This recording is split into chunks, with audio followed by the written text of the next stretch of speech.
Boa noite a todos. Que Jesus possa continuar nos iluminando, nos amparando, nos assistindo na noite de hoje.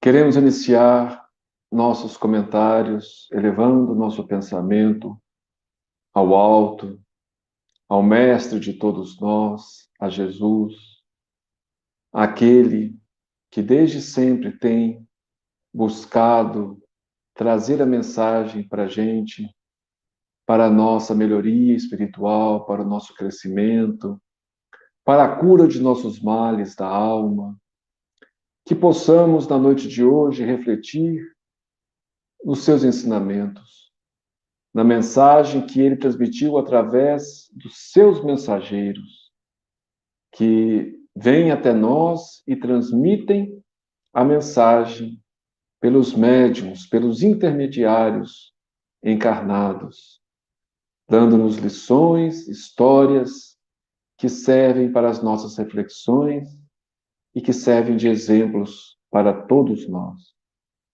Que o Senhor nos acompanhe, nos esclareça e nos ilumine, hoje e sempre. Que assim seja. A história de hoje, nós tiramos mais uma vez do livro No Roteiro de Jesus,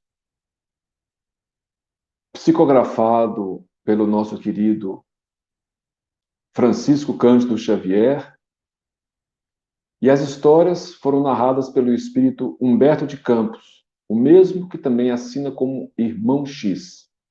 O livro foi organizado pelo Gerson Simões Monteiro, publicado pela Federação Espírita Brasileira. O Gerson recolheu mensagens de Humberto de Campos, de vários outros livros, e recolheu mensagens sobre Jesus, histórias sobre o Evangelho, que estavam em outros livros de Humberto de Campos, e colocou nesse livro, No Roteiro de Jesus. Então, a história de hoje se intitula No Caminho do Amor. Em Jerusalém, nos arredores do templo, a adornada mulher encontrou um nazareno, de olhos fascinantes e lúcidos, de cabelos delicados e melancólico sorriso, e fixou estranhamente. Arrebatada na onda de simpatia a irradiar-se dele, corrigiu as dobras da túnica muito alva, colocou no olhar indizível expressão de doçura, e deixando perceber nos meneios do corpo frágil a visível paixão que a possuíra de súbito, abeirou-se do desconhecido e falou ciciante. Então, perto do templo, uma jovem, uma adornada mulher, aqui não estamos falando de Maria Madalena e nem de uma outra personagem conhecida nos evangelhos. Essa mulher encontrou um nazareno, que naturalmente era Jesus, de olhos fascinantes e lúcidos, quando Jesus ainda era jovem, de cabelos delicados e melancólico sorriso, e se apaixonou por aquela figura. Se aproximando dele, colocou doçura no olhar e, deixando perceber nos meneios do corpo, se insinuou para aquele jovem e disse para ele: jovem, as flores de Séforis encheram-me a ânfora do coração com deliciosos perfumes. Tenho felicidade ao teu dispor, em minha loja de essências finas. Aquela era uma mulher acostumada a vender a sua beleza, os seus carinhos, para pessoas que pagavam por isso. Naquela época, naturalmente, aquilo era altamente condenável, mas geralmente essas mulheres tinham muitos protegidos, muitas pessoas que a protegiam, e por isso elas poderiam mercadejar com o próprio corpo, o sexo, com quem ela quisesse. Mas no caso dele, ela se ofereceu, dizendo que tinha felicidade ao seu dispor. Ela entendia que felicidade eram os prazeres físicos que ela poderia proporcionar àquele jovem. Indicou extensa vila cercada de rosas, à sombra de arvoredo acolhedor. Então ela morava ali perto do templo, numa casa, numa vila que ele chamava, uma casa enorme, cercada de flores, e falou: Inúmeros peregrinos cansados me buscam à procura do repouso que reconforta. Em minha primavera juvenil encontram o prazer que representa a coroa da vida. É que o lírio do vale não tem a carícia dos meus braços. E a romã saborosa não possui o mel de meus lábios. Vem e vê. Dar-te-ei leito macio, tapetes dourados e vinho capitoso. Acariciar-te-ei a fronte abatida e curar-te-ei o cansaço da viagem longa. Descansarás teus pés em água de nardo e ouvirás feliz as harpas e os alaúdes de meu jardim. Tenho a meu serviço músicos e dançarinas, exercitados em palácios ilustres. Então, tudo isso ela dispunha a oferecer àquele jovem nazareno. Ela percebia que ele não era dali. Então, por isso, ela percebia que ele estava em peregrinação, porque era comum aos judeus daquela região, de todas as cidades, irem pelo menos uma vez a Jerusalém no ano, na época da Páscoa, na época que eles comemoravam a libertação do povo do Egito, que era a festa da Páscoa. Depois, para nós, como Jesus foi crucificado numa festa dessa, nós acabamos comemorando a Páscoa também, o momento da sua morte e depois da sua ressurreição. Mas ela percebia que Jesus ali não estava. Não sei também se era realmente a Páscoa ou se Jesus estava ali em Jerusalém por algum outro motivo. Mas ela percebia que aquele jovem não era dali. E ela se ofereceu. E ela tinha uma veia poética também, porque ela falava. E ela falava que em minha primavera juvenil, ela era muito jovem ainda também, os homens encontram o prazer que representa a coroa da vida. Ela acha que o prazer que ela podia oferecer era tudo, era o máximo, era a coroa da vida, um prazer físico. E ela ainda falava que o lírio não tem a carícia dos meus braços e a romã não possui o mel dos meus lábios. Então ela ofereceu isso, ofereceu música, ofereceu água para que ele pudesse banhar seus pés. Então, ela ofertou tudo que ela tinha de melhor para aquele jovem. Tamanho fascínio que aquele jovem despertou nela. Ante a incompreensível mudez do viajor, tornou súplice depois de leve pausa. Jovem, por que não respondes? Descobri em teus olhos diferente chama, e assim procedo por amar-te. Tenho sede de afeição que me complete a vida. Atende, atende. Então, na verdade, apesar de ser uma pessoa que oferecia todos esses encantos para as pessoas, naturalmente recebia muito dinheiro por conta disso, ela falava que tinha sede de afeição. E ela percebeu nele, nos olhos dele, diferente chama. Descobri em teus olhos diferente chama. E assim procedo por amar-te. Ele parecia não perceber a vibração febril com que semelhantes palavras eram pronunciadas. E notando-lhe a expressão fisionômica indefinível, a vendedora de essências acrescentou um tanto agastada. Ela começou a ficar irritada com aquilo, né? Se sentiu desprezada. Não virás? Constrangido por aquele olhar esfogueado, o forasteiro apenas murmurou: agora não. Depois, no entanto, quem sabe? A mulher, ajaezada de enfeites, sentindo-se desprezada, prorrompeu em sarcasmos e partiu. Ela se sentiu desprezada, xingou, falou mal e partiu. Transcorrido 2 anos, quando Jesus levantava paralíticos ao pé do tanque de Betesda, venerável anciã pediu-lhe socorro para infeliz criatura, atenazada de sofrimento. Então, só 2 anos depois disso. Então, na verdade, quando Jesus estava ali, não era tão jovem, né? Era só 2 anos antes, quando ele começou depois o seu ministério, o seu trabalho público, digamos assim.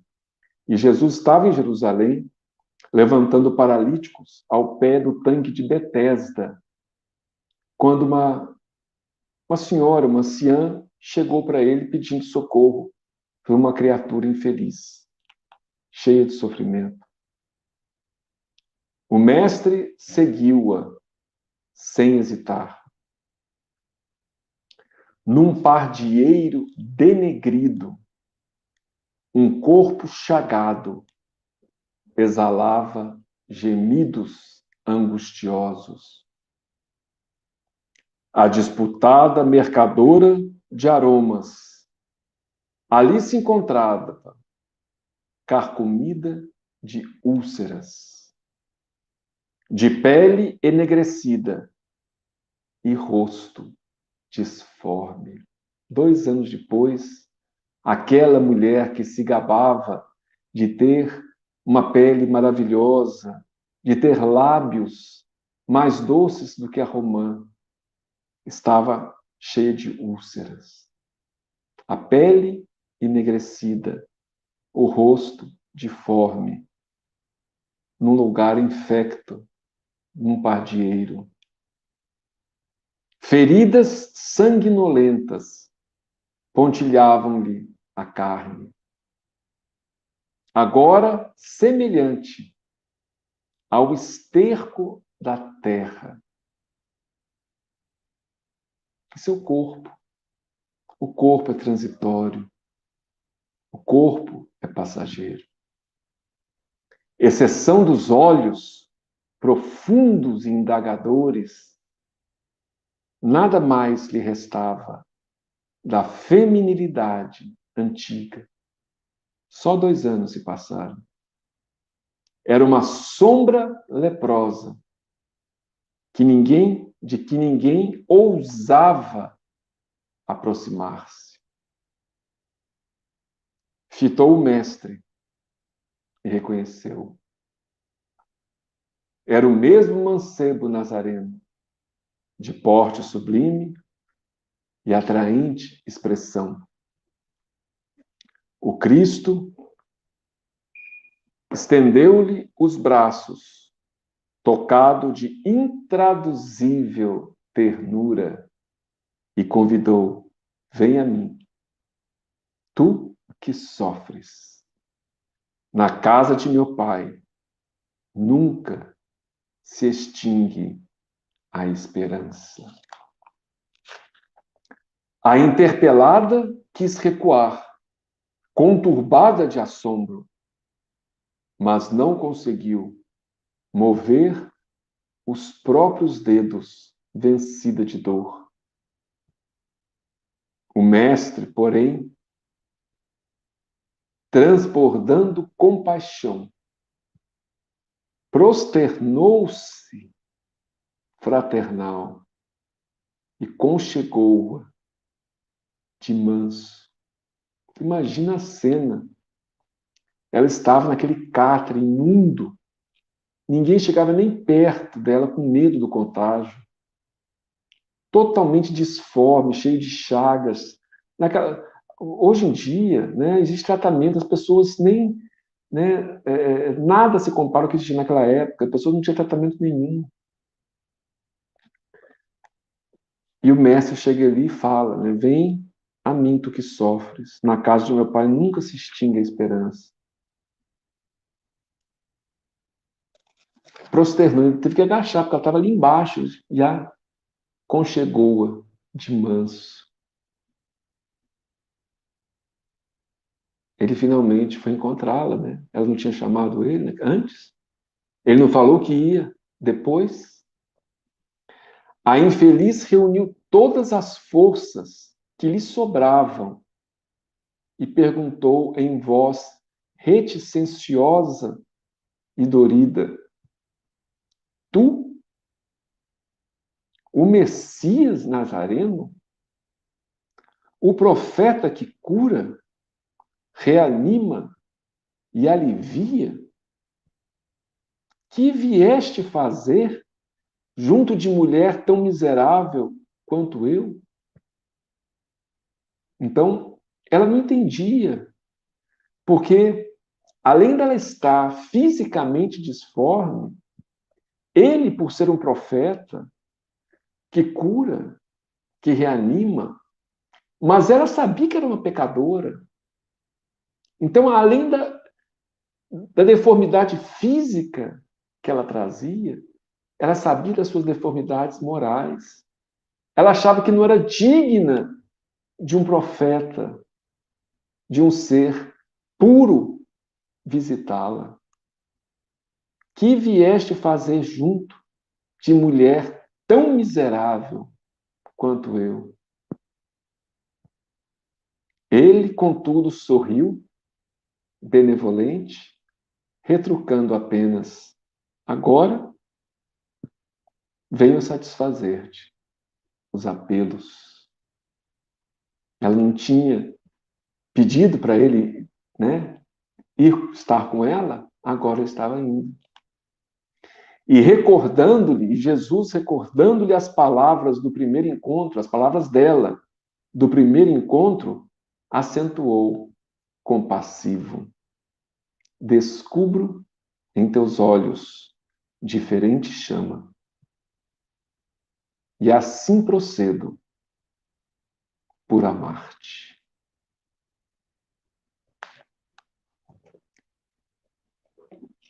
Esse é o amor do Cristo, um amor que o mundo praticamente não tinha visto, a não ser às vezes um pai, de uma mãe por um filho, mas de um desconhecido, de uma pessoa que nunca tinha estado com ela. Ela poderia imaginar antes que ele poderia até querer estar com ela por causa da sua beleza, por causa da sua sensualidade. Isso é que todos os homens queriam. Todos os homens a desejavam. Muita gente confunde desejo com amor. Desejo não é amor. Quando uma pessoa deseja a outra, ela está querendo desejar como a pessoa deseja algo que possa suprir as suas necessidades. Amor é quando a pessoa ama a essência, a alma, o espírito, não o corpo. Esse amor o mundo não conhecia. Nunca tinha visto antes. E esse amor mudou o mundo. O amor por aquele que não se considerava digno de ser amado, porque era feio, porque era disforme, porque era doente, porque era pecador. O amor do mundo sempre foi para os belos corpos, para os vencedores. O amor do mundo sempre foi para aqueles que eram considerados justos, brilhantes. Mas o amor que o Mestre veio nos mostrar é o amor por todas as criaturas. E um amor especial para aquele que sofre. A compaixão, o sofrer junto. E Jesus atendeu o apelo daquela mulher. Daquela mulher que nós não sabemos o nome. Essa história não foi registrada nos evangelhos. Não tem nada a ver com Maria Madalena, não tem nada a ver com a mulher que banhou os pés de Jesus, não tem nada a ver com outras mulheres que também buscaram Jesus e foram normalmente muito mais fiéis a ele do que os homens que fugiram, que o abandonaram no momento mais crucial. Aquelas mulheres perceberam, porque sentiam necessidade do amor puro. Às vezes, mulheres como essa, que estavam acostumadas à sensualidade, ao amor físico. Mas o amor físico, ele é transitório. Tudo que é físico é passageiro. E se ele for o único amor que nós conhecemos, ele vai deixar um vazio enorme em nossas almas. Todos nós precisamos do amor mais profundo, o amor que Jesus nos ensina, que é aquele de alma para alma, que aprendemos desde cedo quando a mãe, o pai, os irmãos, né, com esse amor. E ao longo da vida a gente vai vendo as amizades, e às vezes nos relacionamentos também mais íntimos, nos casais, as pessoas vão vendo que o que fica é o amor. É aquele amor do companheirismo, é o amor que está nos momentos mais difíceis. É muito bonito quando vemos, na doutrina espírita nós não temos nenhum tipo de cerimônia religiosa, mas outras religiões têm. E às vezes, nas cerimônias religiosas, por exemplo, na Igreja Católica, o padre fala na alegria, na tristeza, na saúde, na doença, porque é isso mesmo. O amor é assim, é em todos os momentos. Se alegrar quando o outro está alegre, mas também no momento que está triste, estar ali do lado. Nas dificuldades, nos momentos de desespero, nos momentos de fraqueza. E ali Jesus nos revelou um amor diferente do que o mundo estava acostumado a ver. Vinde a mim. Né? Como ele falou para ela, tu que sofres, na casa de meu pai nunca se extingue a esperança. Na casa de Deus nunca se extingue a esperança. O sofrimento com Jesus são lições, às vezes amargas, mas são lições, simplesmente. Nunca é o fim. São lições para a nossa renovação íntima. Que possamos aprender e sentir esse amor que já nos resgatou das sombras várias vezes. Porque muitas e muitas vezes já estivemos em situações iguais ou pior que as dela. Nessas encarnações ou no mundo espiritual, em regiões sombrias.